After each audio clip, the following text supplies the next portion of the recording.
ఇంకోటి సరే పిఠాపురంపై జగన్ ఆపరేషన్ పిఠాపురంపై జగన్ ఆపరేషన్ రెడీ అంటున్న పవన్. సరే, పవన్ కళ్యాణ్ గారే మాట్లాడుతున్నారు కాబట్టి పిఠాపురంలో ఎటువంటి పరిస్థితుల్లో గీతను గెలిపించాలి, లోకల్లో నాన్ లోకల్లో, లోకల్ హీరో లోకల్ ఇదని చెప్పారు కదా, దాని మీద చాలా రివర్స్ అయ్యారు. దీని మీద ఇప్పుడు పవన్ కళ్యాణ్ గారు రాజానగరం నుంచి మాట్లాడుతున్నారు. అక్కడ ప్రచారంలో జరుగుతుంది. ఒకవైపు చంద్రబాబు నాయుడు గారు, ఒకవైపు పవన్ కళ్యాణ్ గారు. ఈ సాయంత్రం అయ్యేటప్పటికి మనకి ఈ టైంకి వచ్చేటప్పటికి వీళ్ళందరూ రెడీగా ఉంటారు. జగన్మోహన్ రెడ్డి గారు సాయంత్రం 6 క్లోజ్ చేసుకుని వెళ్ళిపోతాడు. ఈ టైం అయ్యేటప్పటికి మన షోలు చేసుకునే టైంలో వీళ్ళు వచ్చి మాట్లాడతామంటే మనం ఏమైనా ఇవ్వాలా వద్దా, ఇవ్వకుండా ఏమైనా కుదరదు, ఏంటిది ఏదైనా ఉంటే ఎర్లీగా పెట్టుకోమని చెప్పాలండి. ఇవన్నీ మనకేడండి, మనం చెప్పాల్సింది చెప్పాలి కదా. సరే, ఏం చేస్తాం, పవన్ కళ్యాణ్ గారు మాట్లాడుతున్నారు కాబట్టి వారి కోసం పవన్ కళ్యాణ్ గారు లైవ్ తీసుకోండి రాజానగరం నుంచి. మన రాజమండ్రి పార్లమెంట్ అభ్యర్థిగా భారతీయ జనతా పార్టీ అధ్యక్షురాలుగా శ్రీమతి దగ్గుపాటి పురంధేశ్వరి గారు పోటీ చేస్తూ ఉన్నారు. వారికి నా హృదయపూర్వక నమస్కారాలు. అలాగే గాజు గ్లాస్ జనసేన రాజానగరం ఎమ్మెల్యే అభ్యర్థిగా గాజు గ్లాస్ గుర్తు మీద శ్రీ బత్తుల బలరామకృష్ణ గారు పోటీ చేస్తున్నారు. వారికి నా హృదయపూర్వక నమస్కారాలు. టీడీపీ తూర్పుగోదావరి జిల్లా అధ్యక్షులు కెఎస్ జవహర్ గారికి మనస్ఫూర్తిగా నా హృదయపూర్వక నమస్కారాలు. అలాగే రాజానగరం టీడీపీ ఇన్ఛార్జ్ శ్రీ బొడ్డు వెంకటరమణ చౌదరి గారికి నా హృదయపూర్వక నమస్కారాలు. శ్రీ చిట్టూరి రవీంద్ర గారికి, శ్రీ భారతీయ జనతా పార్టీ జిల్లా అధ్యక్షులు శ్రీ బొమ్మల దత్తు గారికి, బీజేపీ ఇన్ఛార్జ్ నీరుకొండ వీరన్న చౌదరి గారికి మనస్ఫూర్తిగా నా హృదయపూర్వక నమస్కారాలు. ఇక్కడికి వచ్చిన నాన్నదమ్ములకి, మాడపడుచులకి, మక్క చెల్లెళ్ళకి, దారి పొడవున హారతులిస్తూ నీరాజనాలు పలికిన మా చిట్టి తల్లులకి, మబ్బుల్లో పరిగెత్తే పిడుగుల్లాంటి మా జన సైనికులకి, కదం తొక్కే వీర మహిళలకి నా హృదయపూర్వక నమస్కారాలు. ఈ కార్యక్రమాన్ని సామాజిక మాధ్యమాల్లో వీక్షిస్తున్న పెద్దలందరికీ, మీడియా అధిపతులందరికీ, పాత్రికేయులందరికీ నా హృదయపూర్వక నమస్కారాలు.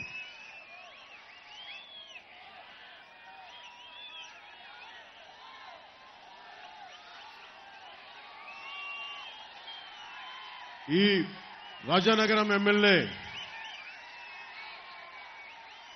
జక్కంపూడి రాజా గారి పాలన మీకు ఎలా ఉంది? మీకు నచ్చిందా? మీకు ఒకసారి ఆయన గురించి మాట్లాడబోయే ముందు నాకు సమస్య ఏంటో చెప్తా.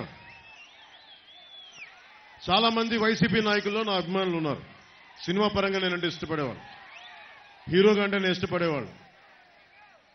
కానీ ఎంత నా అభిమానులైనా, ఎంత నన్ను అభిమానించే వాళ్ళైనా దేశానికి సమాజానికి విఘాతం కలిగిస్తూ అడ్డగోలుగా ప్రకృతి వనరులను దోచేస్తూ ఉంటే, స్కాములు చేస్తూ ఉంటే నా అభిమానులు అయినప్పటికీ కూడా వ్యక్తిగతంగా నేను గౌరవిస్తానేమో కానీ పొలిటికల్గా వారితో నేను విభేదిస్తాను. సో మీకు జక్కంపూడి రాజా గారికి ఇబ్బందులు ఉన్నాయి రాజానగరంలో, అది మీరు ఒప్పుకుంటున్నారా? జక్కంపూడి రాజా గారి పెద్ద కుటుంబం, వాళ్ళు రామ్మోహన్ రావు గారికి మీద నాకు చాలా అపారమైన గౌరవం ఉంది, వారి కుటుంబం మీద గౌరవం ఉంది. కానీ దురదృష్టవశాత్తు మన రాజానగరం స్కాములకి, మనకి గంజాయికి, ఇసుక దోపిడీకి రాజధాని అయిపోయింది. రాజానగరం బ్లేడు బ్యాచ్లంట. మనం ఇదివరకు బ్లేడ్ బ్యాచ్ అంటే నేను హైదరాబాద్ ఓల్డ్ సిటీలో విన్నామండి. వస్త్రా తీసుకుని ఇలా కట్ చేస్తారని. అంటే సరైన పాలకుణ్ణి మనం ఎన్నుకోకపోతే ఈ రోజున ఆ హింసాత్మక సంస్కృతి పచ్చటి తూర్పుగోదావరి జిల్లాలో కూడా వచ్చేసింది. దీనికి ఒకటే ఒక మందు, ఎన్డీఏ కూటమి ప్రభుత్వంలోకి రావటం. వైసీపీ గూండాల తాట తీసేయడం.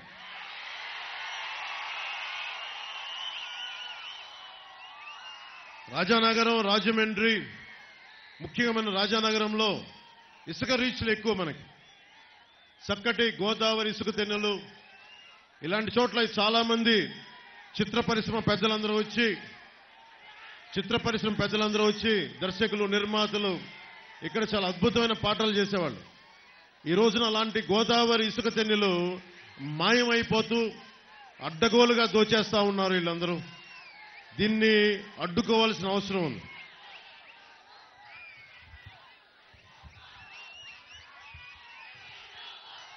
మీ ఉత్సాహం, మీ అరుపులు, మీ కేకలు ఇవన్నీ కూడా మీరు మీ భవిష్యత్తును దృష్టిలో పెట్టుకొని నేను రాజకీయాల్లోకి వచ్చాను. మీ భవిష్యత్తును దృష్టిలో పెట్టుకొని నేను మీకు ఒక బలమైన భవిష్యత్తు ఇవ్వడానికి నేను ముఖ్యంగా ఉభయ గోదావరి జిల్లాల్లో మనకి మోర్ దాన్ 27% కొన్ని నియోజకవర్గాల్లో నెంబర్ 1 స్థానంలో ఉండి కూడా జనసేన ఎక్కడ నెగ్గాలో కాదు, ఎక్కడ తగ్గాలో తెలియాలి. ఎందుకు ఇది పెట్టుకున్నానంటే, మళ్ళీ ఇంకొకసారి వైసీపీ ప్రభుత్వాన్ని మనం ఎఫోర్డ్ చేయలేం. వైసీపీ పాలన ఇంకొకసారి వస్తే సర్వనాశనం అయిపోద్ది ఆంధ్రప్రదేశ్. ఒక్కడు ఇంతమంది యువతున్నారు, పారిశ్రామిక వాడుందా, ఇక్కడ మనకు ఒక ఇండస్ట్రియల్ కారిడార్ ఉందా? మొన్న వేశారు 2003లో, ఒక సంవత్సరం క్రితం అప్పుడు వేశారు ఒక శంకుస్థాపన రాయి. 5 సంవత్సరాలుగా గుర్తురాల. మేము ఉన్నది కూడా, నేను ఎంతసేపు మీ భవిష్యత్తు ఎలా ఉండాలి. చాలా మంది ఇక్కడ యువకులున్నారు, యువకులున్నారు. ముఖ్యంగా ఈ రోజున మిగతా మేడం పురంధేశ్వరి గారు మాట్లాడారు. నేను మీ భవిష్యత్తు గురించి మాట్లాడుతాను. ఈరోజు మీరందరూ 2019లో చాలా మంది మొదటి ఓటు వచ్చిన వాళ్ళు ఉన్నారు. ఇప్పుడు ఈ రోజున మీ అందరికీ 25 ఏళ్ళు వచ్చేసి ఉంటాయి దాదాపు. మీ ప్రతి ఓటు చాలా చాలా విలువైంది. మీరు ఆలోచించి ఆచితూచి ఓటేయకపోతే, ఎమోషనల్గా ఓటేస్తే, మా కులమనో మా వర్గమనో మాకెందుకో నచ్చాడనో మీరు ఆలోచించకుండా ఓటేస్తే మీ భవిష్యత్తు నాశనం అయిపోద్ది. నా బాధ, నా భయం అదే. ఆ వైసీపీ ఫ్యాన్కి సౌండ్ ఎక్కువ, గాలి తక్కువ.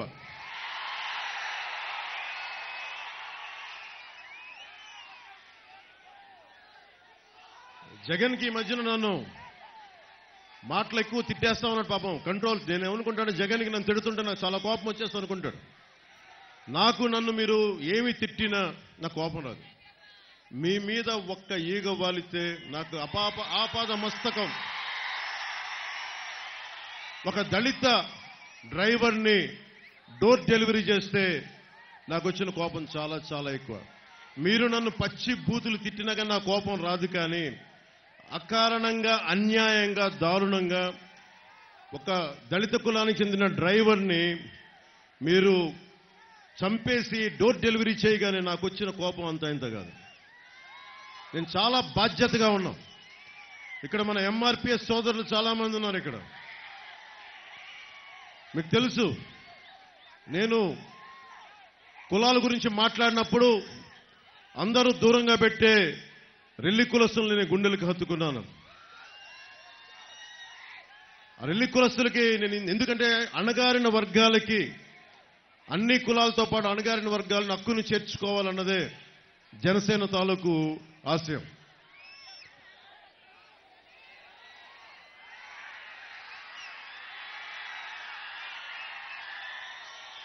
రాజానగరం అనగానే నాకు వచ్చింది, నేను చూసింది, జిల్లాలోనే, ఆంధ్రప్రదేశ్లోనే అతి ఎక్కువ గంజాయి వ్యాపారం, అతి పెద్ద బెట్టింగ్ ర్యాకెట్లు, 3 ఇళ్లు తీసుకొని మరి ఇక్కడ మనకి బెట్టింగ్ నడుపుతారంట.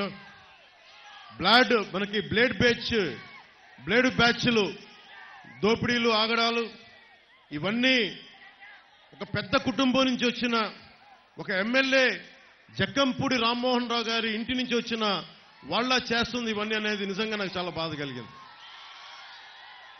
జక్కంపూడి రామ్మోహన్ రావు గారి కుటుంబం నుంచి వచ్చి వాళ్ళ బిడ్డలు ఇంకెంత ఉన్నతంగా ఉండాలి. వాళ్ళు కూడా బ్లేడు బ్యాచ్లు మెయింటైన్ చేసి, గుండా బ్యాచ్లు మెయింటైన్ చేసి, వాళ్ళు కూడా గంజాయిని ఎంకరేజ్ చేసి, వాళ్ళు కూడా ఇసుక స్కాములు చేసి, వాళ్ళు కూడా ఆ స్థాయికి చేస్తే మనం ఎవరికి వెళ్తాం? ఎటువైపు చూస్తాం? ఎవరి దగ్గరికి వెళ్ళి మనం మన అభ్యర్థి అనుకుంటాం? మన నేలలో పుట్టి పెరిగినోడు, మనకు అండగా నిలబడేవాడు, ఈ రోజు నుంచి వచ్చిన కౌలు రైతుల కష్టాలకి నేను అండగా ఉన్నానని చెప్పి నాకు సాయం నిలబడ్డవాడు, మన బలరామకృష్ణుడు అంటే శ్రీకృష్ణుడు అన్నగా విన్నాం. అలాంటి బలరాముడు రాజానగరానికి అండగా ఉన్నాడు. బలరామకృష్ణుడు పెద్దంటి వ్యక్తి కాదు, కింద నుంచి పైకి వచ్చినవాడు, ఒడిదుడుకులు ఎదుర్కొంటున్నవాడు, అండగా నిలబడేవాడు. అందుకనే నా మొట్టమొదటి నేను అనౌన్స్ చేసిన సీటు రాజానగరం అనౌన్స్ చేశాను.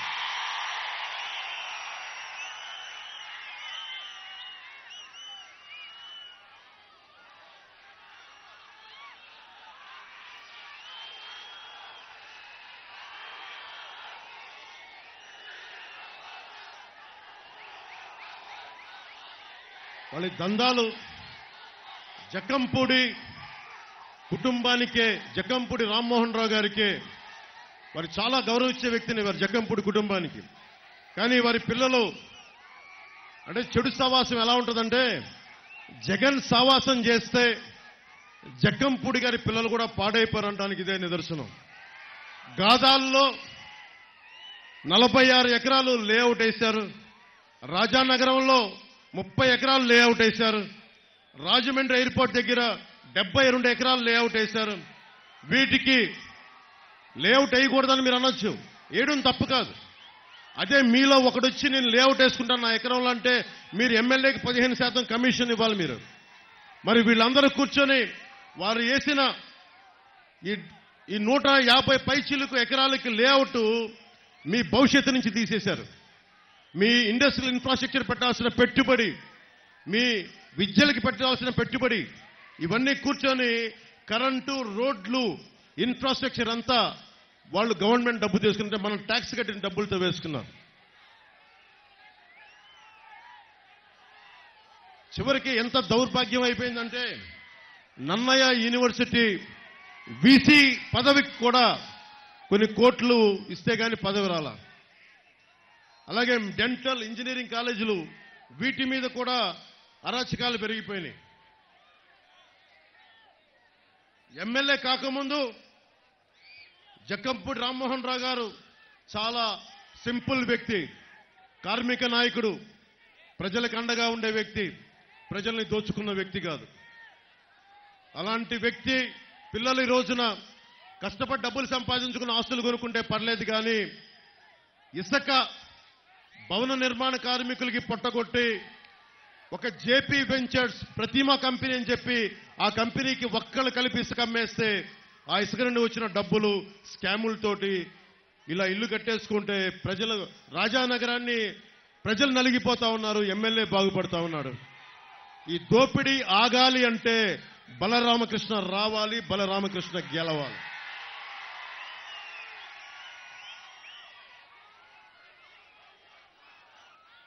ముఖ్యంగా మన కోరుకొండ మండలంలోనే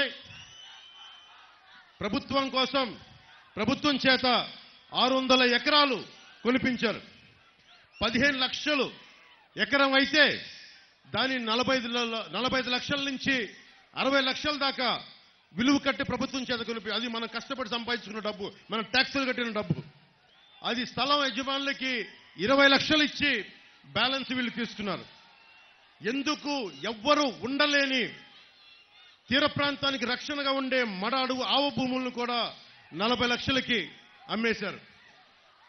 నిజంగా విలువైన ప్లాట్లు ఉన్న చోట వాళ్ళ బినామీల పేర్లు తీసుకున్నారు, వాళ్ళ బినామీల మీద తీసుకున్నారు. ఎక్వైర్ చేసిన 600 ఎకరాల్లో ఇంకా 150 ఎకరాల్లో ఇంకా వీళ్ళు కూర్చొని వ్యవసాయం మొదలు పెడతా ఉన్నారు. ల్యాండ్ ఎక్విజిషన్ యాక్ట్ కేంద్రం నుంచి వచ్చిన నివేదికలో ల్యాండ్ ఎక్విజిషన్ యాక్ట్ అత్యంత దుర్వినియోగం అయిన నియోజకవర్గంగా రాజానగరం ఉంది. దానిని మన నాయకులు బత్తుల బలరామకృష్ణ గారు సరి చేస్తారు. ఇసుక మాఫియా రోజుకి పాలసీ వచ్చాక ఒకటే ట్రాక్ షీట్ మరీ పెట్టుకొని రోజుకి వందలాది లారీలతో ఒక అక్రమ వ్యాపారం. కేవలం ఇసుక వ్యాపారాల మీదే 100 కోట్లు సంపాదించారు. ఈ 100 కోట్లు స్థానిక ఎమ్మెల్యే తీసుకున్నారా, వైఎస్ జగన్ తీసుకున్నాడా, అది వాళ్ళిద్దరి మధ్య ఒప్పందం, అది మనకు తెలియదు. అది మొన్నే తోట త్రిమూర్తులు గారి ఇష్యూ చూసాం. 28 సంవత్సరాల క్రితం దళితులకి శిరోముండనం చేయిస్తే మళ్ళీ అలాంటి సంఘటన ఈ రోజున మళ్ళీ మనకి కొంతకాలం క్రితం రాజానగరంలో జరిగింది. తప్పులు చేస్తే కోర్టులు శిక్ష విధించడం, పోలీస్ స్టేషన్లో కంప్లైంట్లు ఇవ్వడం వేరే, కానీ చట్టాన్ని మనం చేతుల్లోకి తీసుకొని అగౌరవపరచటం, వారి మీద దాడులు చేయటం, ఇది నిజంగా అనైతికం. అందుకని ఇది పోవాలి, ఇలాంటి అరాచకాలు పోవాలంటే బత్తుల బలరామకృష్ణ గారు ఎమ్మెల్యేగా గెలవాలి.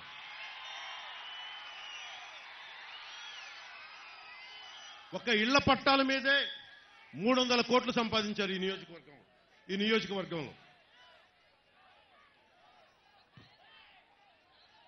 బ్లేడు బ్యాచ్ల్ని, స్కాములు చేసే వాళ్ళని, కర్ణాటక నుంచి వచ్చిన ఒక ఐపీఎస్ ఆఫీసరు అందరిని నియంత్రణ చేస్తే ఆయన్ని ఇబ్బందులు పెట్టి ఆయన ఇక్కడి నుంచి పంపించే వరకు ఊరుకోలేదు. ఎవరైనా సరే నిజాయితీగా ఉన్న ఒక అఫీషియల్ వచ్చి ప్రజలకి అండగా నిలబడదామంటే వాళ్ళని పని చేసుకునే పరిస్థితుల్లో లేదు ఈ రాష్ట్రం.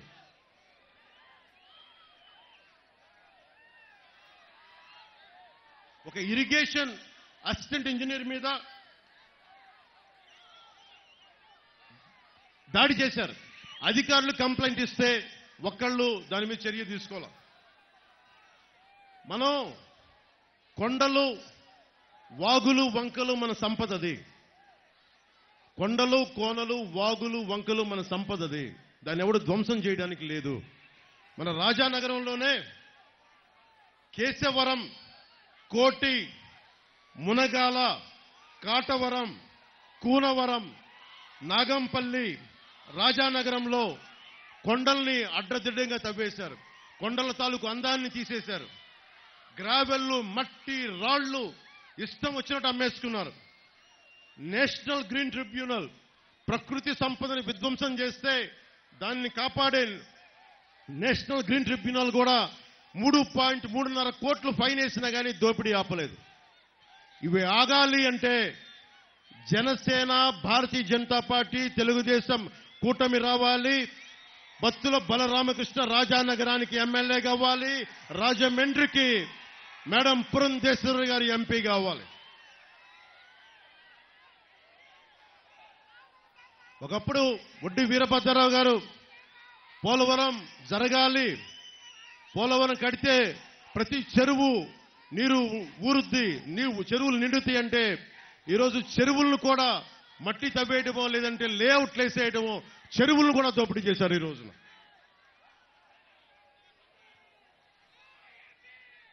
ప్రతిసారి ఎవరో మాట్లాడతా నేను కులాలను దాటి ఆలోచించేవాడిని, రెల్లి కులాన్ని ఇంత గుండెల్లో తీసుకున్నవాడిని.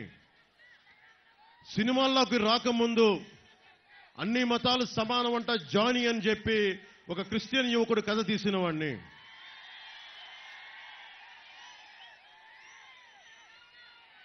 మత్స్యకార సోదరుల్ని గుండెను చేర్చుకున్నవాడిని.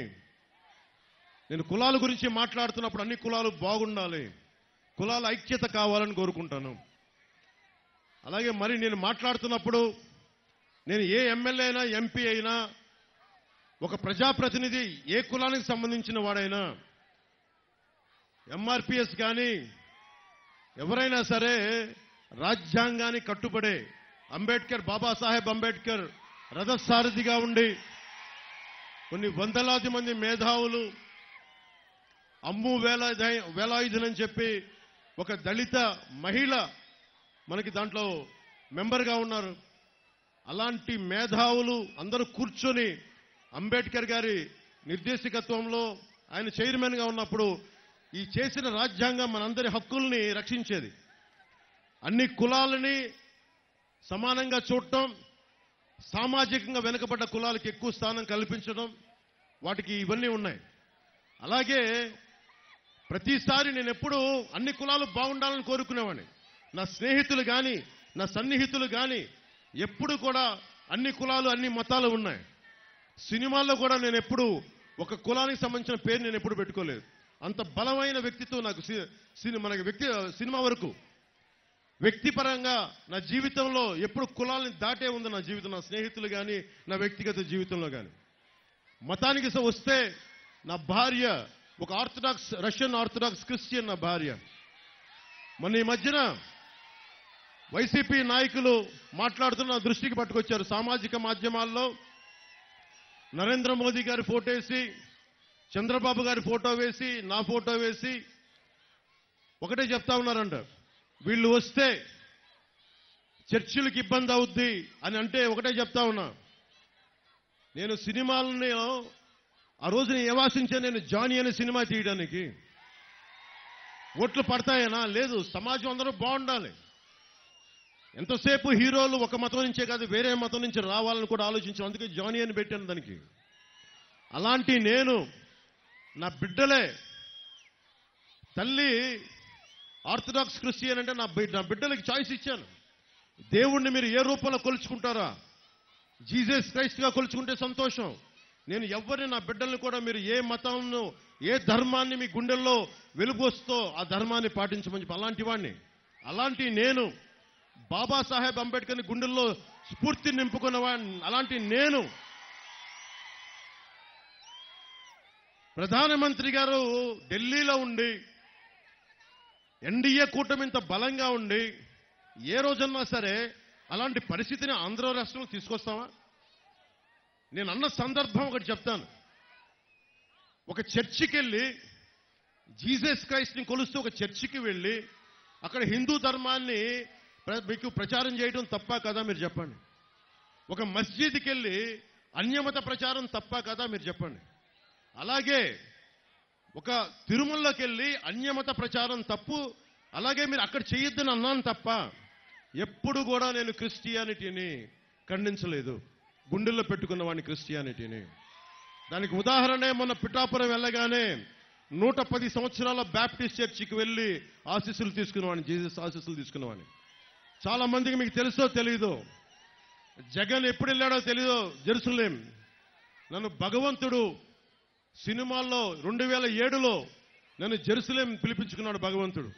అక్కడికి వెళ్ళాను. ఆ రోజున జీసస్ క్రైస్ట్ పుట్టిన ప్రాంతం, పుట్టిన ఇల్లు, ఆయన సిలువేస్తే ఆయన నడిపించిన దారి, అదంతా నాకు భగవంతుడు నాకు అనుకరించి అక్కడి దాకా తీసుకెళ్లాడు. అలాంటి నేను ఏ రోజున కూడా మేము కూర్చోవస్తే క్రిస్టియానిటీకి ఇబ్బంది వస్తుందని చెప్పి జగన్ ప్రచారాన్ని మీరందరూ తిప్పి కొట్టాల్సిన అవసరం ఉంది. ఒకటే చెప్తున్నాను, అన్ని మతాలు బాగుండాలి, అన్ని ధర్మాలు బాగుండాలి, అందరి దేవుళ్ళని గుండెల్లో పెట్టుకున్న నేల ఇది. అందుకని దయచేసి పాస్టర్లకి, ఫాదర్లకి, రెవరెండ్లకి, క్రిస్టియానిటీని పాటిస్తున్న ప్రతి ఒక్క సోదరుడికి, సోదరీమణికి నేను గుండెల లోతులోంచి చెప్తున్నాను, మీ మీద ఈగ వాలితే మేము ఎదురొచ్చి మీకు అండగా నిలబడేవాళ్ళం. మిగతా మతాలు, మిగతా ధర్మాలు బాగుండాలని కోరుకునేవాళ్ళం. అన్నింటికి మించి బాబాసాహెబ్ అంబేద్కర్ ఇచ్చిన రాజ్యాంగం ఉంది మనకి. ఒక పవన్ కళ్యాణో ఇంకొకళ్ళో ఒక జగనో వచ్చి దీన్ని ఎవరు చేయలేరు. మీకు సర్వ హక్కులు ఉన్నాయి. నాలాంటోడు రేపొద్దున తప్పు చేస్తే మీకు కత్తి ఇస్తాను, తల నరికేయండి నాకు, మీకు తప్పు జరిగితే. ఇందాకే చూశారు కదా, జగన్ లాగా ఆ మూట వచ్చి తగిలింది, దాంట్లో ఏం పెట్టారో నాకు తెలియదు. జగన్ లాగా దానికి పెద్ద గంత కట్టుకుని డ్రామాలు ఏం చేయను, భరిస్తాను నేను. ఎన్నిసార్లు మనకి వైఎస్ రాజశేఖర రెడ్డి గారి నాయకులు ఎన్నిసార్లు నా మీద రాళ్ళేశారు, ఈపులు పగిలిపోయాయి మా అందరికీ. అన్ని తట్టుకొని వచ్చాం రాజకీయాల్లోకి. ఇలాంటి రౌడీ మూకలకి ఈ తాటాకు చెప్పులకి అసలు బెదరం. అరే దశాబ్దంన్నర నుంచి ఒంటరిగా నడుపుతున్నాం పార్టీ, ఒక్కళ్ళమే ఉన్నాం, అన్ని ఒడిదుడుకుల్ని తట్టుకొని నిలబడి ఉన్నాం. దేనికోసం అంటే మీ భవిష్యత్తు కోసం, ఆడబిడ్డల రక్షణ కోసం. 30,000 మంది ఆడపిల్లలు అదృశ్యం అయితే ఆ మహారాణి పరదాల్లో తిరుగుతూ ఉంటుంది. ఆ మహారాణి నా మీద ఎక్కి ఏడుస్తూ ఉంటాడు ఆ మనిషి. ఏదైనా మాట్లాడితే కడప కోర్టుకెళ్ళి మరి బాబాయ్ గారి గురించి మాట్లాడద్దంటారు. సరే, నేను వైఎస్ వివేకానంద రెడ్డి గురించి మాట్లాడను, వారి హత్య గురించి మాట్లాడను, కత్తిపొట్ల గురించి మాట్లాడను అని సభాముఖంగా నేను తెలియజేసుకుంటున్నాను. జక్కంపూడి రాజా గారు కాపు కార్పొరేషన్కి ఆయన చైర్మన్. కాపు కార్పొరేషన్ చైర్మన్ గా ఉన్నప్పుడు అందరూ కూర్చొని నన్ను కాపుల చేత తిట్టిస్తారు. మిగతా కులాల చేత తిట్టించలేకపోయారు. నన్ను ఒక కాపుల చేత ఎందుకు తిట్టిస్తారు? నేను అన్ని కులాలని గుండెల్లో పెట్టుకునేవాడిని. అంటే మీరు నా అభిమానుల్లో పాయికిరావుపేటలో పోరాట యాత్ర అప్పుడు నా కోసం తోరణాలు కడతా 2 బిడ్డలు చనిపోయారు. చనిపోయి వాళ్ళ ఇళ్ళకెళ్తే ఒక రూమ్ ఇల్లు లోపలికి పోతే నేను అడిగాను, నా అభిమానులు చనిపోయారని చెప్పి తలా నేను కొన్ని లక్షలు డబ్బులు ఇచ్చాను. బాధ కలిగింది. చూస్తే ఒకళ్ళు శెట్టిపల్లి కులానికి చెందిన అభిమాని, ఒకళ్ళు ఇంకొకళ్ళు రజక కులానికి చెందిన అభిమాని. అలాంటి నేను కులాలను దాటే మాట్లాడతాను. కాపు కులం కార్పొరేషన్ గురించి కూడా మాట్లాడుతున్నానంటే ఈ రోజున అన్ని కులాలతో పాటు కాపులకి అన్యాయం జరిగితే కాపుల గురించి ఖచ్చితంగా మాట్లాడతాం.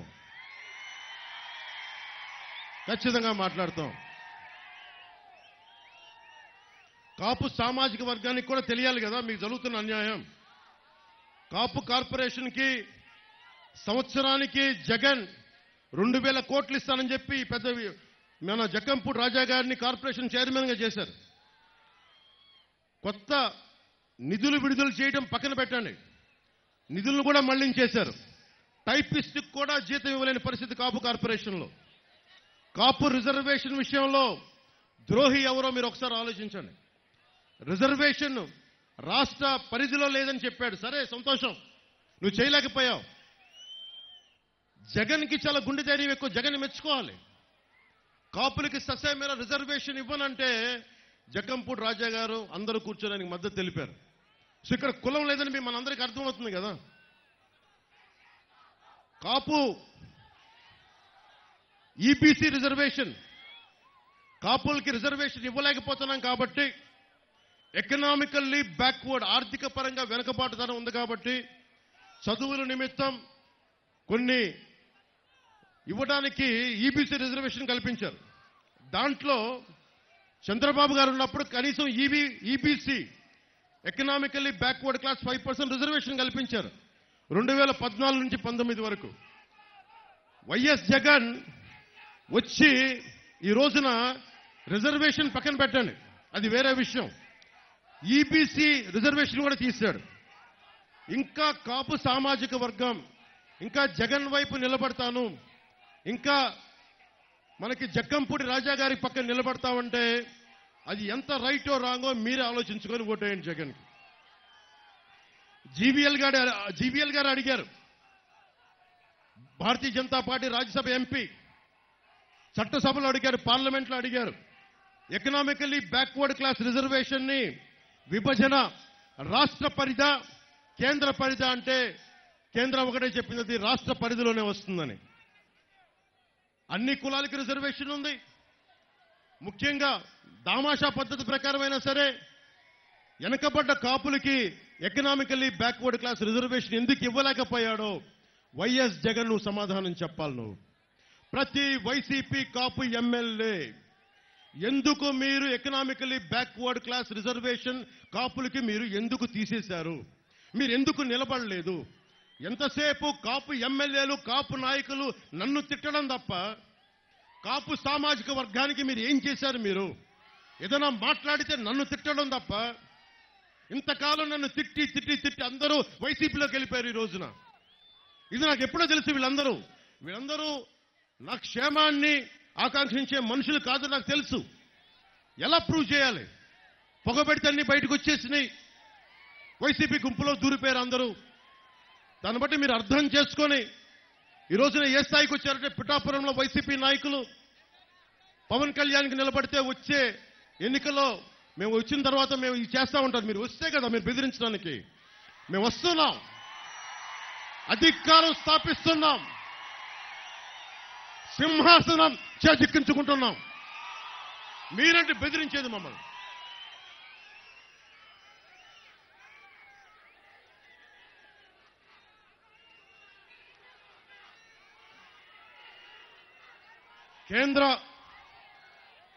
కేంద్ర ప్రభుత్వం ఎందుకు మేడం పురంధేశ్వరి గారిని రాజమండ్రి ఎంపీగా మనం గెలిపించుకోవాలి? ఇందాక బత్తుల బలరామకృష్ణ గారు చెప్తా ఉన్నారు. సాగునీరు తాగునీరు కావాలంటే కొన్ని కేంద్ర అనుమతులు తప్పవు. కొన్నిటికి పోలవరం అయితే మన చెరువులు నిండుతాయి. వీళ్ళు లేఅవుట్ వేసిన చెరువుల్ని తిరిగి చెరువులు చేద్దాం.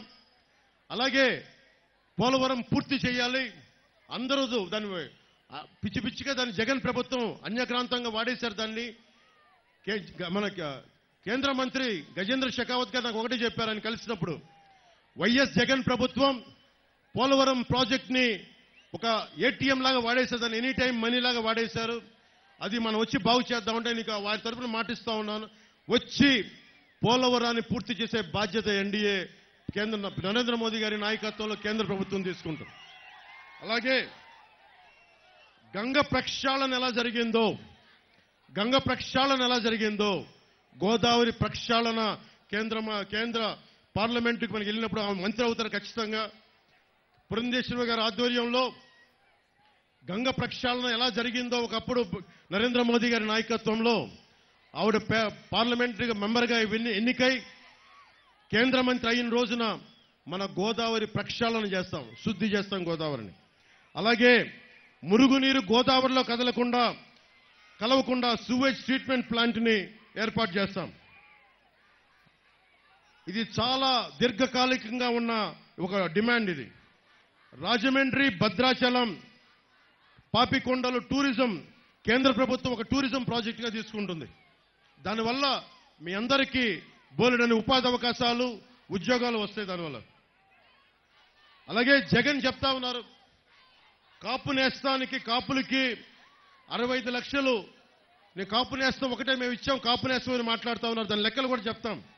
65 లక్షల మంది ఎలిజిబిలిటీ అయితే కేవలం 2,35,000 మందికే ఇచ్చి 62,65,000 మంది కాపు నేస్తానికి ఉన్న అర్హత ఉన్న వారందరినీ అన్యాయం చేశాడు.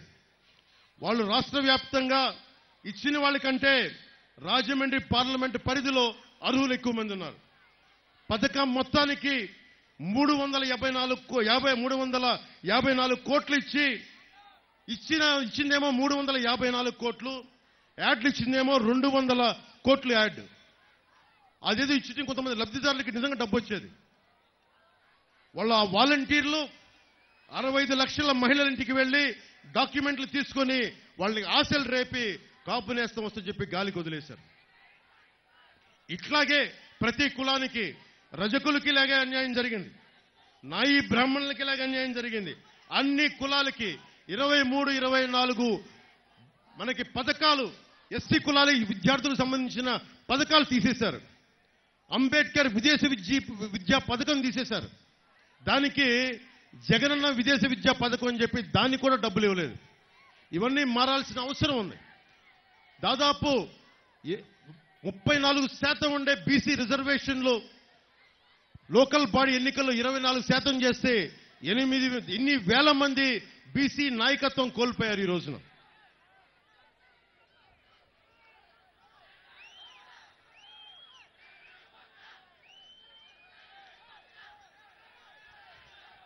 మీరు జగన్ యువత కూడా చెప్తా ఉన్నా, జగన్ మహారాణికి చెప్పండి. నేను చాలా మంది అంటా ఉన్నాను, నిన్న మాట్లాడుతూ ఉంటే సార్ మీ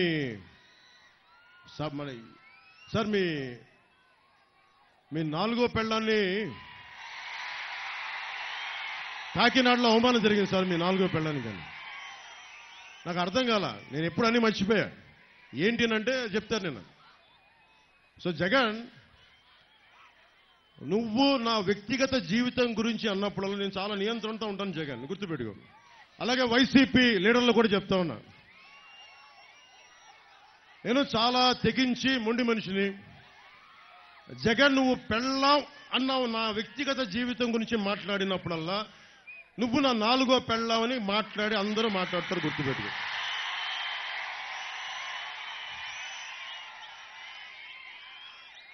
మనం మాట్లాడితే నేను కూర్చోబెట్టి నియోజకవర్గాల్లో మారుస్తా ఉంటాను. మరి నువ్వెందుకు మార్చావు? నువ్వు 70 మంది ఎమ్మెల్యేలకు ఎందుకు మార్చావు? ఎక్కడో నెల్లూరులో ఉన్న వ్యక్తిని తీసుకెళ్లి నరసరావుపేట ఎంపీకి ఎందుకు పెట్టావు నువ్వు? అంటే నీకో న్యాయం, మాకో న్యాయమా? మీకున్న మీరు యువత, మీ అందరికీ ఒకటే చెప్తా ఉన్నా, మీకు ఒక పాస్పోర్ట్ రావాలి అంటే పోలీస్ వెరిఫికేషన్ ఉండాలి. మీ మీద పోలీస్ కేసు ఉంటే మీకు ఉద్యోగాలు ఇవ్వరు. పాస్పోర్ట్ రావాలంటే పాస్పోర్ట్ రాదు. మీకు చిన్నపాటి కేసు ఉంటే విదేశాలకు వెళ్ళనివ్వరు ఒకవేళ పాస్పోర్ట్ ఉన్నా. అలాంటిది మిమ్మల్ని, మీ భవిష్యత్తుని నిర్దేశించే వ్యక్తి 5 సంవత్సరాలుగా బెయిల్ మీద ఉన్నాడు. 5 సంవత్సరాలు. ఖైదీ నెంబర్ 6093 మీ ముఖ్యమంత్రి. 38 కేసులు, 38 అవార్డులు లాగా 38 కేసులు. 16 నెలలు ఆ చెంచల్ కూడా చెల్లపల్లి జైల్లో చెప్పకూడదన్న వ్యక్తి మనకి నీతులు బోధిస్తుంటాడు వచ్చి. ప్రతి జగన్ బతికి ఎలాంటిదంటే ప్రతి శుక్రవారం రాగానే వణుకొస్తా ఉంటుంది, ఈ రోజు ఎలా ఎగ్గొట్టాలి అని.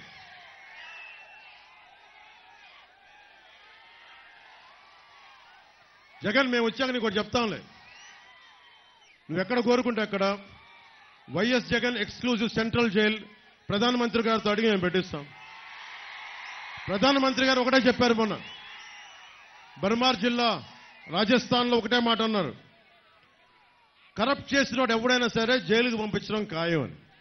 మొన్న అదే ట్వీట్ చేశారు. మీరు కరప్షన్ చేశారు జగన్, వైసీపీ నాయకులు. మోడీకి గ్యారంటీ అని చెప్పారు మోడీ గారు. మోడీ గ్యారంటీ. తప్పులు చేశారు మీరు, అరాచకాలు చేశారు, అవినీతి చేశారు. మిమ్మల్ని మోడీ గ్యారంటీతో జైలుకి పంపించడం ఖాయం మిమ్మల్ని.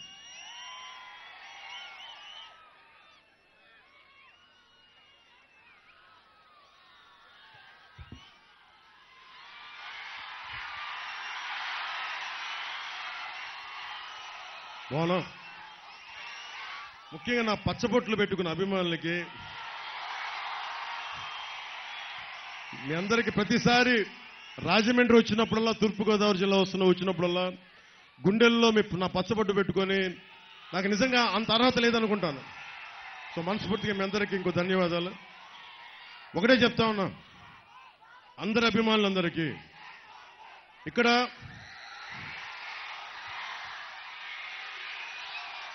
మెగాస్టార్ చిరంజీవి గారు అభిమానులు ఉన్నారు, రామ్ చరణ్ గారు అభిమానులు ఉన్నారు, జూనియర్ ఎన్టీఆర్ గారు అభిమానులు ఉన్నారు, ప్రభాస్ గారి అభిమానులు ఉన్నారు, మన గుంటూరు కారం మహేష్ గారి అభిమానులు ఉన్నారు, పుష్ప అల్లు అర్జున్ గారి అభిమానులు ఉన్నారు. హీరో లిస్ట్ చాలా ఉంది. సో అందరు హీరో అభిమానులకి చెప్తున్నా, ఎప్పుడన్నా సరే తెలుగుదేశం పురంధేశ్వరి గారి, మనందరి ఆంధ్ర రాష్ట్రానికి తెలుగుతనానికి ప్రపంచ వ్యాప్తంగా గుర్తింపు తెచ్చిన శ్రీ నందమూరి తారక రామారావు గారు ఏ రోజు కూడా, ఆయనతో కూడా అందరూ సినిమా హీరోలు ఎవరు కూడా ఆయనతో సహకరించాల.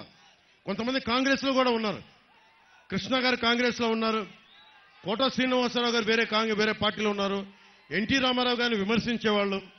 ఏ రోజున ఎన్టీ రామారావు గారు ఎప్పుడు కూడా కృష్ణ గారిని ఒక్క మాట అనలా.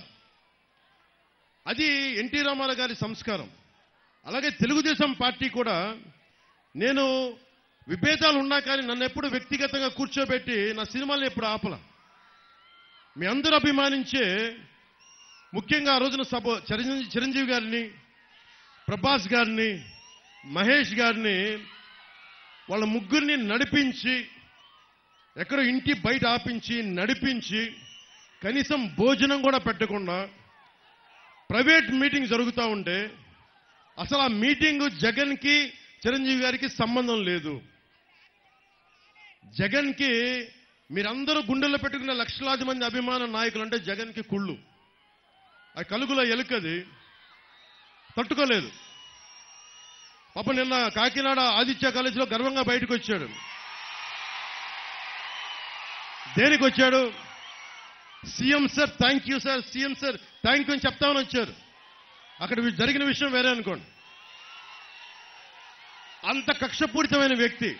అలాంటి వ్యక్తి ఒక సినిమాకి టికెట్ రేట్లో, సినిమాకి ఇంత పరిశ్రమకి కావాల్సిన పెంచాలి అంటే చిరంజీవి గారికి హీరోలకి సంబంధం లేదు. నిర్మాతల మండలి ఉంది, ట్రేడ్ బాడీ ఉంది. అలాంటి వాళ్ళందరినీ తీసుకొచ్చి ఒక సేడిస్టిక్ గా సీక్రెట్ కెమెరాలు పెట్టి, అవి తీసి మైకులు పెట్టి, పాపం వాళ్ళు మర్యాదపూర్వకంగా అడిగి, మరి పిఎం మన సీఎం స్థాయి వ్యక్తి దగ్గరికి వచ్చినప్పుడు అగౌరవంగా మాట్లాడరు కదా. చిరంజీవి గారు అందరి తరఫున మాట్లాడితే ఆయన్ని కూడా అగౌరవపరిచిన వ్యక్తి. అజాత శత్రువు చిరంజీవి గారు. ఎవరి జోలికి వెళ్ళరు. ఎన్ని తిట్టండి, ఆయన ఎన్ని విమర్శించండి. నాకు తెలుసు కదా ఇంట్లో వాడిగా గుండె బాధపడదు. నాకు కూడా చెప్పరు ఈ రోజు దాకా చెప్పలా. అలాంటి అజాత శత్రువుని కూడా ఇతను కించపరిచిన వ్యక్తి. జక్కంపూడి రాజా గారికి ఒకటే చెప్తున్నా, మా భీమ్లా నాయక్ సినిమాలకి పాపం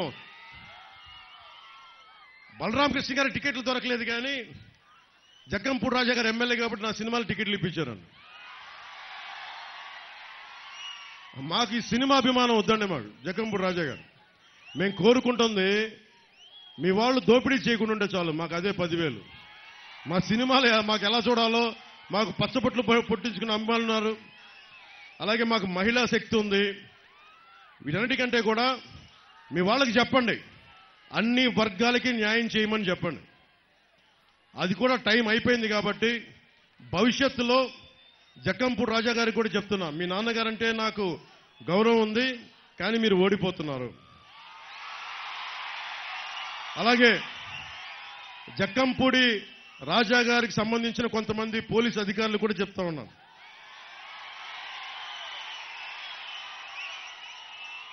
నాకు పోలీస్ శాఖ అంటే చాలా గౌరవం. నాకు జక్కంపూడి రాజా గారికి అండగా ఉండి జన సైనికుల్ని, తెలుగుదేశం కార్యకర్తల్ని, నాయకుల్ని, భారతీయ జనతా పార్టీ కార్యకర్తల్ని ఏడిపిస్తున్న పోలీస్ అధికారులకి నేను విన్నవించుకుంటా ఉన్నా, దయచేసి మీరు ఇలాంటి ఇబ్బందులు పాలు చేయకండి. ప్రభుత్వం మారబోతుంది, అది మీరు అర్థం చేసుకొని ఎలక్షన్లు పారదర్శకంగా జరిగేలాగా నేను కోరుకుంటా ఉన్నాం. ప్రభుత్వం మారిన వెంటనే మీ తీరు మార్చుకోలేకపోతే నేను చాలా అరుదుగా మాట్లాడతాను, ఇట్లా ప్రత్యేకించి మాట్లాడుతూ ఉన్నాను. బలరామకృష్ణ గారిని టార్గెట్ చేసే పోలీసు అధికారులందరికీ చెప్తాను, దయచేసి నా విన్నపం, ఆయన్ని, ఆయన అనుచర వర్గాన్ని, జన సైనికుల్ని టార్గెట్ చేయడం ఆపేసేయండి. ఎన్నికల్ని పారదర్శకంగా ఉండేలా చేయండి. మేము వచ్చిన రోజున మీరు పారదర్శకంగా లేకపోతే ఇది నేను ప్రత్యేకమైన చర్యలు తీసుకుంటాను. దీని మీద గుర్తుపెట్టుకోండి. మన చంద్రబాబు గారితో మాట్లాడుతా ఒకటే చెప్తా ఉన్నాం,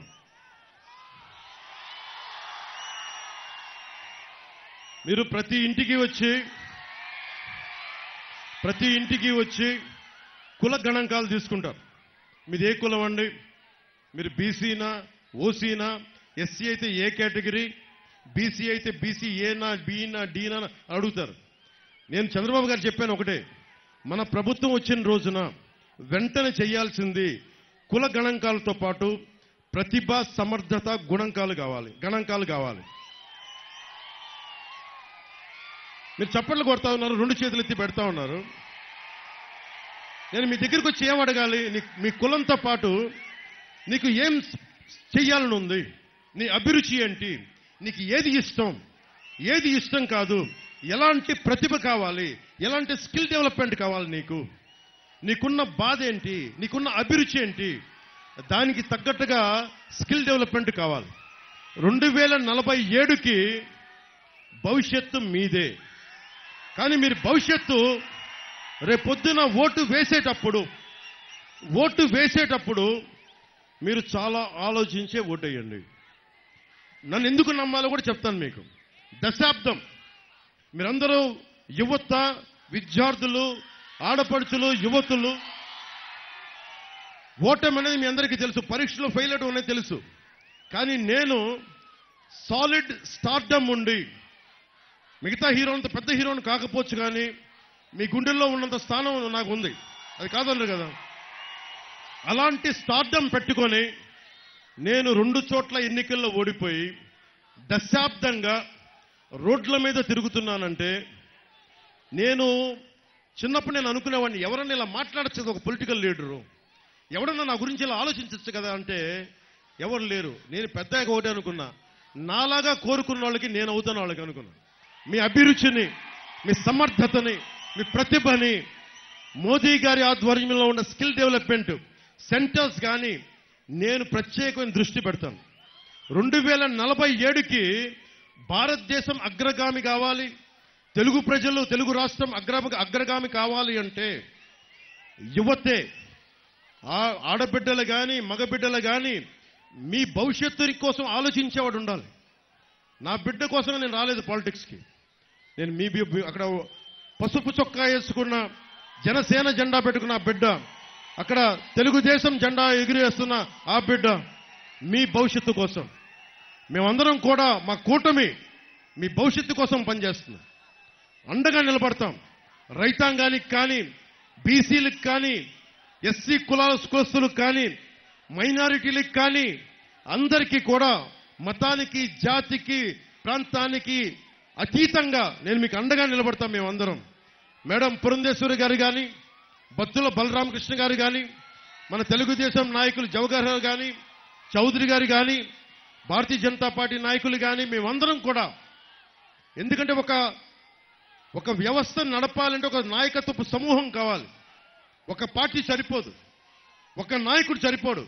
ఇంతమంది కలిసి వచ్చి మీకోసం నేను ముందుండి నేను మీకు ఒక సేవకుల్లా పనిచేస్తాను. నేను సర్వెంట్ లీడర్షిప్, సేవా నాయకత్వం.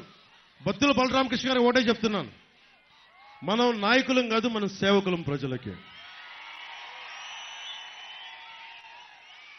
మేము ఎందుకు ఎత్తు నిలబడి ఉన్నామంటే మీకు కనిపించడానికి, మీకంటే ఎక్కువని కాదు. మేమందరం మీకు కనిపించడానికి గుండెల్లో పెట్టుకుంటాను. నేను మీకోసం పనిచేస్తాను. నేను చాలా ఎర్లీ వయసులో పాలిటిక్స్కి వచ్చాను. అందుకని చెప్తున్నా, మిమ్మల్ని గుండెల్లో పెట్టుకొని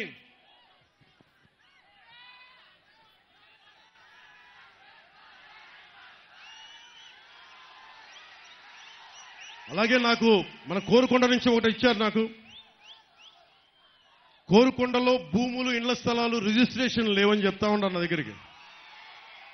ఎండోమెంట్లో పెట్టారు, పదవిలోకి వచ్చాక పరిష్కరించండి అని చెప్పి కోరుకొండ ప్రజలు, మీ అభిమానులను నాకు పంపించారు. రాగానే ఎండోమెంట్స్ నుంచి దాన్ని ఫ్రీ చేసి మీ స్థలాలు మీకు ఇప్పించేస్తాం, మనస్ఫూర్తిగా చెప్తాం. అయితే జగన్ లాగా 2 వారాల్లో చేస్తాం, 3 వారాల్లో చేస్తామని చెప్పాం.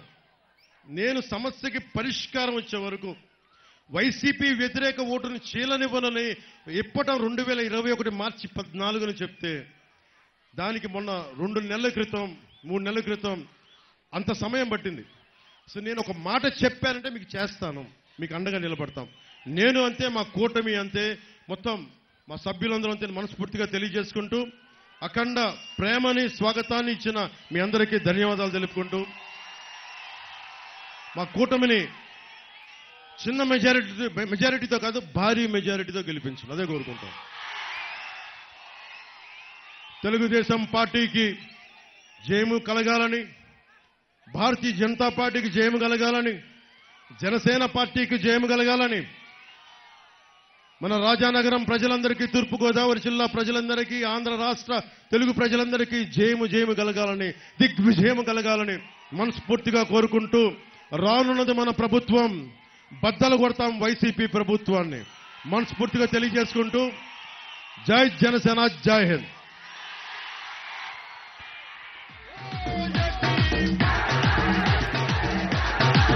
ఖాయంగానే నేను ఆలోచించేది, నేనున్నా లేకపోయినా తెలుగు జాతి నెంబర్ 1గా ఉండాలి. నేను చనిపోయిన తర్వాత కూడా మీ గుండెల్లో నన్ను పెట్టుకునేట్టుగా పనులు చేయాలనే ఒకే ఆలోచన, వేరే ఆలోచన ఏమీ లేదు. నేను చూడని ముఖ్యమంత్రి పదవి కాదు ఇది. 14 ఏళ్లు ముఖ్యమంత్రిని, పెద్ద రాష్ట్రానికి ముఖ్యమంత్రి 9 ఏళ్లు, కేంద్రంలో ఆ రోజుల్లోనే ప్రభుత్వాలు ఏర్పాటు చేయడంలో ప్రముఖ పాత్ర వహించిన వాడిని నేను. ప్రధానమంత్రి పదవి ఇస్తానంటే వద్దని సున్నితంగా రాష్ట్ర అభివృద్ధి కోసం పనిచేసిన వ్యక్తిని నేను. అవునా కాదా మీరే చూసుకోండి. అది నా బ్రాండ్. కానీ బాధ, నాలాంటి వాడు ఇలాంటి సైకో దగ్గర తిట్టించుకోవాలంటే చాలా బాధ ఉంటుంది, ఆవేదన ఉంటుంది. తప్పదు. మీకోసం, నా కోసం కాదు, మీకోసం, జాతి కోసం, నన్ను గౌరవించిన మీకోసం ఎన్ని అవమానాలైనా పడతా, ఎంత కష్టమైనా పడతా. మళ్ళీ తెలంగాణని బాగు చేశా. అది వేరే రాష్ట్రం అయింది. 50% జనాభా ఈ రాష్ట్రంలో ఉంది. నా జన్మదిన సందర్భంగా చెప్తున్నా, మళ్ళీ దేశంలో నెంబర్ 1 చేసే వరకు కష్టపడతా, శ్రమ చేస్తా. నాకు ఆ నమ్మకం కూడా ఉంది. అయితే మీరందరూ నిండు మనసుతో ఆశీర్వదించి 2019లో కూడా తెలుగుదేశం పార్టీ అధికారంలోకి వచ్చుంటే ఈ పార్టీకి ఎక్కడికో వెళ్లిపోయి ఉండేవాళ్ళం. అక్కడ బ్రేక్ రివర్స్ వెళ్ళిపోయింది. ఈ ముఖ్యమంత్రి రివర్స్ పాలనకి రివర్స్ టెండరింగ్ అని చెప్పి పాలనే రివర్స్ తీసుకెళ్లిపోయాడు. ఇప్పుడు మళ్లీ దానికి బ్రేక్ చేసి నేను first gear, second gear, third gear పెంచి మళ్ళా రాష్ట్రాన్ని అభివృద్ధి చేయాలి. ఆ తర్వాత ఆటోమేటిక్ గేర్లో పెట్టాలి. అది పెట్టినప్పుడు ఎవరు ఇంక స్టాప్ చేయలేరు. ఇప్పుడు డ్రైవర్ లెస్ కార్లు వచ్చాయి, గేర్ లెస్ కార్లు వచ్చాయి, ఆటోమేటిక్ డ్రైవింగ్ వచ్చేస్తా ఉంది. అలాంటి పరిస్థితిలో ఈ రాష్ట్రాన్ని పెట్టి మీ రుణం తీర్చుకుంటా. నేను ఒకటే కోరుతున్నా, ఇప్పుడు కూడా ఎండలు కూడా లెక్క పెట్టుకోకుండా తిరుగుతున్నానంటే ఒకే పట్టుదల. ఈ రాష్ట్రాన్ని కాపాడకపోతే, మళ్లీ ఇతను మోసం చేసి మిమ్మల్ని గాని మళ్ళా తీసుకుపోతే ఎవ్వడు ఈ రాష్ట్రాన్ని మళ్ళా కాపాడలేమనేది ఏకైక ఆలోచన. అందుకే నాకేమాత్రం అనుమానం లేదు, 100% ఎన్డీఏ ప్రభుత్వం వస్తుంది. రాష్ట్రంలో, కేంద్రంలో 2 ప్రభుత్వాలు వస్తాయి. 2 ప్రభుత్వాలు వచ్చి మళ్లీ రాష్ట్రాన్ని గాడి తప్పిన పరిపాలన ఘాట్లో పెడతాం. నేను, జనసేన, బీజేపీ 3 పార్టీలు చెప్పి తెలియజేసుకుంటూ ఇప్పుడు మిమ్మల్ని అందరినీ ఒకటే కోరుతున్నా, ఆదిమూలం, కోనేటి ఆదిమూలం, ఎవరికైనా అనుమానం ఉండొచ్చు ఆయన వైఎస్ఆర్ కాంగ్రెస్ పార్టీ నుంచి వచ్చాడు కదా అని. ఒకటే చెప్తున్నా, తెలుగుదేశం పార్టీ కార్యకర్తలందరికీ నేను అన్ని ఆలోచించాను. ఒక దుర్మార్గుణ్ణి నువ్వెంత అంటే నువ్వెంత అని ఎదురిచ్చిన వీరుడు, తిరుగుబాటు చేసిన వ్యక్తి ఆదిమూలం. ఎంపీ సీట్ ఇస్తానంటే నీ ఎంపీ నాకొద్దు, నీ పార్టీ నాకొద్దని తిరుగుబాటు చేసి ముఖం మీద చెప్పిన వ్యక్తి ఆదిమూలం అని చెప్పి నేను మీకు తెలియజేస్తున్నా. అక్కడే నేను ఆలోచించాను. ఆలోచించిన తర్వాత నాకు అనిపించింది, శభాష్, ఒక ఎస్సీ ఒక ధైర్యంగా ముందుకు పోయాడు. ఒకప్పుడు నా దగ్గరనే పెరిగాడు, తిరుగుబాటుకు నాంది పలికాడు. కాబట్టి శభాష్ అనే ఉద్దేశంతో నేను ఒకటే ఆలోచించా, ఆదిమూలానికి నేను దండేశానని చెప్పి నేను మీకు అందరికీ తెలియజేస్తున్నా. మిమ్మల్ని కూడా అడిగానా లేదా? అడిగితే అందరూ ఒప్పుకున్నారా లేదా? మెజారిటీ ఒప్పుకున్నారు. అది చూసిన తర్వాతే చేశాను. అంత మునుపైతే హేమలత గారు కూడా బాగా పనిచేశారు. వారికి కూడా హామీ ఇచ్చా, మిమ్మల్ని చూసుకుంటాను. రాజశేఖర్ లాస్ట్ టైం పోటీ చేశాడు, ఆయనకు కూడా చెప్తున్నా. ఇక్కడుండే కార్యకర్తలందరికీ, నాయకులకు, కార్యకర్తలు చెప్తున్నా, ముందు మారిగా మనకెక్కడ డివిజన్ ఉండకూడదు. ఈ రాష్ట్రాన్ని కాపాడుకోవాలి. ఒకవేళ ఎవరన్నా మా వాళ్ళు అటు ఇటు వచ్చినా మీరు మాత్రం సహకరించద్దండి. ఒకే దారి, ఆ దారి ఆదిమూలం గెలుపు. సిద్ధమా తమ్ముళ్ళు అని మిమ్మల్ని అడుగుతున్నా, సిద్ధమా ఆడబిడ్డలని అడుగుతున్నా. మళ్ళీ సత్యవేణు ఘాట్లో పెట్టే బాధ్యత నాది. రెండో వ్యక్తి వరప్రసాద్ గారు, ఆయన కూడా మోసపోయి ఉపయోగించుకున్నంత వరకు ఉపయోగించుకుని అక్కడి నుంచి యూజ్ అండ్ త్రో పాలసీని పంపించేశాడు. నేను అడుగుతున్నా, వరప్రసాద్ చెడ్డవాడే, ఓకే నువ్వు అనుకుంటున్నావు. జగన్మోహన్ రెడ్డి నీ పెద్దిరెడ్డి మంచోడా? నీ పెద్దిరెడ్డి మంచోడా అని అడుగుతున్నా. నీ Tirupati red sandal smuggler Bhaskar Reddy మంచోడా అని అడుగుతున్నా. కొడుక్కి చంద్రగిరి ఇచ్చావు, అతనికి ఒంగోలు ఇచ్చావు. ఈరోజు నువ్వు ఎర్ర చందనం దొంగ వ్యాపారం చేసే వ్యక్తికి చిత్తూరు ఇచ్చావు. నీకు సిగ్గుందా? అంటే వాళ్ళు రెడ్లు కాబట్టి ఇచ్చావు, ఈయన ఎస్ఐ కాబట్టి ఇవ్వలేదు, అంతే కదా? అంటే ఏంటి లాజిక్? ఏంటి? నువ్వు సామాజిక న్యాయం గురించి మాట్లాడతావా? అంటే వాళ్ళు కూడా మళ్ళా రెడ్లని కాదు, అది కూడా గుర్తుపెట్టుకోండి. ఏ రెడ్డికి లాభం జరగలా. ఇక్కడ కూడా సత్యవేడులో తెలుగుదేశం పార్టీకి వెన్నెముక రెడ్లే, అవునా కాదా అని అడుగుతున్నా మిమ్మల్ని. ఆ రెడ్లకి న్యాయం జరిగిందా? ఎవ్వరికి జరగలా.